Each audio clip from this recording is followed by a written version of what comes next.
আমেরিকার ট্রাম্প তিনি বলেছেন আজকে রাত্রের ভিতরে ইরানকে চুক্তি সম্পন্ন করতে হবে, তা না হলে ঘাট দ্বীপকে তিনি দখল করে নেবেন। ঠিক যেমন ভেনেজুয়েলার এক রাত্রের ভিতরে তার স্ত্রী স্বামীকে তুলে নিয়ে আনা হয়েছে, ঠিক সেইভাবেই এই ঘাট দ্বীপকে তিনি দখল করে নেবেন।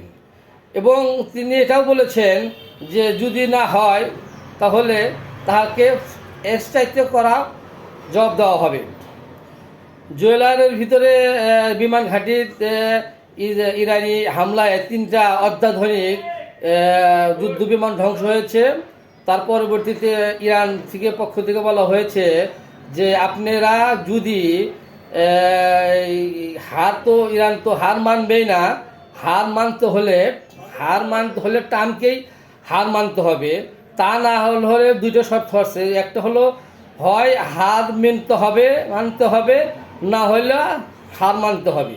অর্থাৎ তার আগে 2টা শর্ত দিয়েছিল যে হয় খারাপ চুক্তি করতে হবে, তা না হলে এর চাইতেও খারাপ চুক্তি করতে হবে। এটার নাম হচ্ছে ইরান। ইরান অত সহজে মাথা নত করবে না। আপনি ভেনেজুয়েলার মতো ইরানকে ভেবেন না।